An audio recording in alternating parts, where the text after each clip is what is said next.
Alan and Unwin and Wavesound Audiobooks presents an unabridged recording of Happy Hour by Jacquie Byron, narrated by Nell Campbell. Chapter 1. Frank Talking.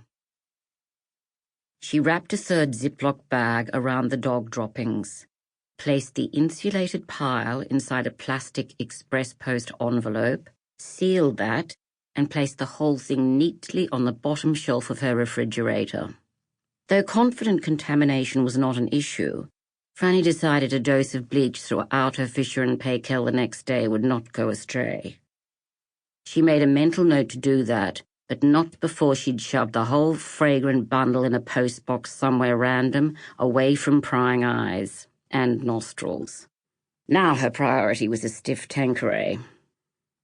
Eyes shifting to the clock above the fridge, she breathed out, seeing once again she had made it to 6 o'clock. Praise the Lord and pass the mustard. She reached for her mobile phone, switched it to silent, then stashed it inside the cutlery drawer.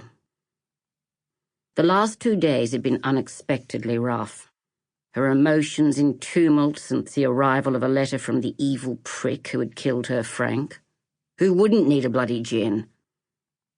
Some people said the nights were the worst, but Franny disagreed.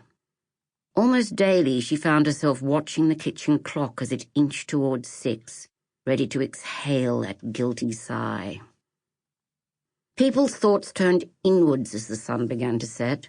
There was dinner to think of, or grandkids to wrangle, night classes to pack for, and mind-numbing amateur theatre to attend. Caring phone calls, sundry tender interference, would abate and Franny could crack open the gin and fire up the Netflix. Finely and luxuriously she could wallow in style. "All right, you two, quit the carry-on. Dinner's just around the corner," she said to her dogs, Whisky and Soda, a Cairn Terrier and Golden Retriever respectively, now both on their hind legs beside her, nails scraping against the kitchen cupboard. She sliced lemon for her drink, then used her leg to heave both dogs sideways so she could reach to place a glass tumbler beneath the ice maker in the refrigerator door. 4 cubes descended with a reassuring clink. "You know, if either of you could make a decent G&T, you'd have more sway," she muttered to the dogs, topping up the glass with just a splash of tonic, then taking a noisy, appreciative sip.